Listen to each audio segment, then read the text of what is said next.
Hello my dear students, hope all of you are doing good. Okay, so today we will discuss about the question answers and the activities of the poem that we have learned the poem, the poem the afternoon on a hill. So today we will discuss about the question answers and the activities of that poem. Okay, so let's get started. So মৰমৰ ছাত্ৰ ছাত্ৰীসকল সেইদিনাখন যে আমি class 6ৰ rainbow ইংলিছৰ afternoon on a hill নামৰ কবিতাটো পঢ়িছিলোঁ আৰু মুখস্থ কৰিছিলোঁ। সেই কবিতাটোৰ প্ৰশ্ন উত্তৰখিনি আজি চাওঁ আহা।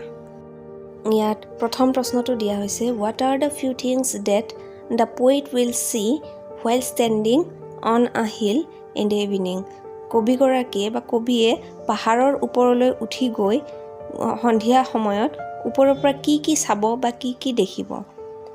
গতিকে আনচাৰটো এনেকুৱা হ'ব, the few things that the poet will see are, কবিয়ে চাব খোজা বস্তুখিনি হ'ল বা কবিয়ে দেখা পাব এইখিনিয়ে, 100 flowers, অসংখ্য অগণন ফুল দেখিব, ক্লিপছ এণ্ড ক্লাউডছ, ওখ ওখ পাহাৰ আৰু লগতে ক্লাউডছ বা ডাৱৰ মেঘবোৰ দেখিব, the bowing down and rising of the grass, আৰু কি দেখিব, bowing down the and rising of grass, বতাহত গছবোৰ ইফালৰ পৰা সিফালে হালি জালি পৰি যোৱা আৰু উঠি যোৱা দেখিব, আৰু লগতে কি দেখিব, evening lights in the city, আৰু লাহে লাহে সন্ধিয়া নামি অহাৰ লগে লগে চিটি বা গাঁওখনত যেনেকৈ এটা দুটা পোহৰ জ্বলিব ধৰিব, লাইট জ্বলিব ধৰিব, সেইখিনিও দেখিব।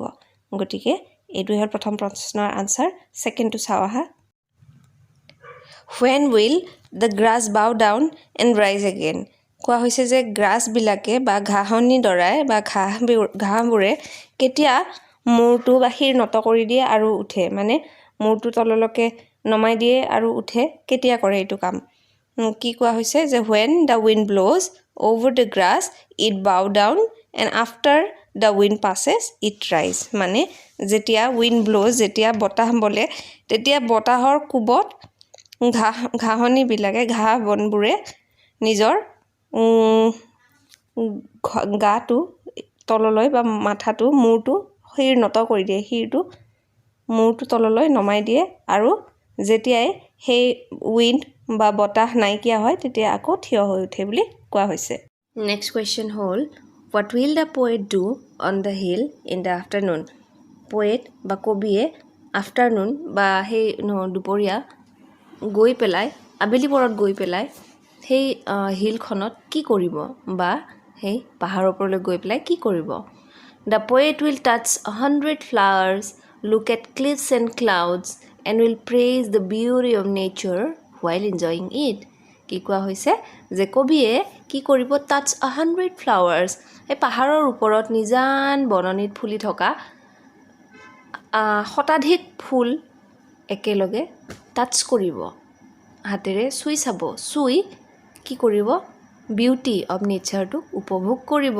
লুক এট ক্লিফছ এণ্ড ক্লাউডছ, লগতে ওখ ওখ পাহাৰৰ লগতে আকাশখনলৈ হিয়া ভৰাই চাব, আৰু আকাশখন আৰু পাহাৰ আৰু আকাশৰ সেই ধুনীয়া সৌন্দৰ্য মনত অংকন কৰিব, লগতে and will praise the beauty of nature while enjoying it, আৰু এইবোৰ এনজয় কৰি কৰি বিউটি অফ নেচাৰক প্ৰেইজ কৰিব। প্ৰেইজ কৰা মানে কি কৰিব, ভগৱানক ধন্যবাদ জনাব যে ইমান ধুনীয়া পৃথিৱী এখন, ইমান ধুনীয়া নেচাৰ তেওঁ যে আমাক দিলে, তেওঁ যে আমাক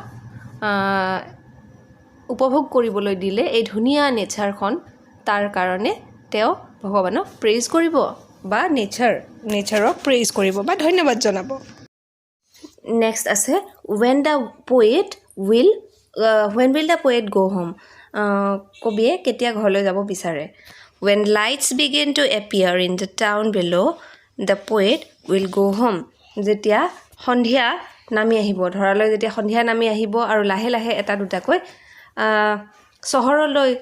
চহৰত লাইট জ্বলিব, বা গাঁৱত যেতিয়া এটা দুটাকৈ লাইট জ্বলিব, ঘৰবোৰত যেতিয়া এটা দুটাকৈ লাইট জ্বলিব ধৰিব, তেতিয়া কবিয়ে নিজৰ ঘৰখন কোনখিনিত বুলি এটা অনুমান লগাবলৈ যত্ন কৰিব, আৰু লগতে পাহাৰৰ ওপৰৰ পৰা নামি আহিব বুলি ইচ্ছা প্ৰকাশ কৰিছে। নেক্সট আছে why do you think the poet will not pick any flower? কবিতাটোত যে কৈছে I will see 100 flowers and not pick one. তাৰ মানে কি?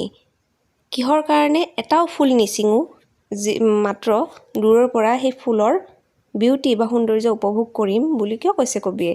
Because the poet doesn't want to harm the nature, so she will not pick any flower. মানে কবিয়ে বিচৰা নাই যে নেচাৰৰ বিউটি হাৰ্ম হওক, মানে সৌন্দৰ্য প্ৰকৃতিৰ সৌন্দৰ্য বিনষ্ট হোৱাটো কবিয়ে বিচৰা নাই। আৰু সেয়েহে কবিয়ে কৈছে যে মই এই ইমানবোৰ 100 শতাধিক ফুল যে ফুলি আছে তাৰ সৌন্দৰ্য দূৰৰ পৰাই উপভোগ কৰিম, কিন্তু ওচৰলৈ গৈ সেই ফুল বিনষ্ট নকৰোঁ, সেই ফুল ছিগি তাৰ পৰিৱেশ বিনষ্ট মই নকৰোঁ। আমিও সেই কাম কেতিয়াও কৰিব নালাগে।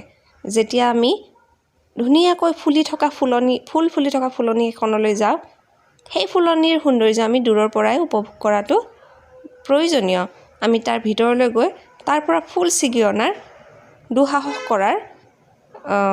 কৰিব নালাগে, কাৰণ ফুলৰ সৌন্দৰ্য সদায় ফুলনিতেই থাকে, নহয় জানো? তোমালোকে নিশ্চয় কেতিয়াবা পাৰ্কলৈ গৈছা, ফুল দেখিছা, ফুলবোৰ যেতিয়া ফুলি থাকে কিমান মনটো আমাৰ ভাল লাগে চাই, নহয় জানো? তাৰ যদি আমি ফুল এপাহ ছিগি আনো, সেই ফুলনিখনৰ সৌন্দৰ্য বিনষ্ট নহ'বনে? গতিকে সেই কাম কৰাৰ পৰা আমি বিৰত থাকিব লাগে। এয়াই আছিল আজিৰ পাঠৰ প্ৰশ্ন উত্তৰসমূহ।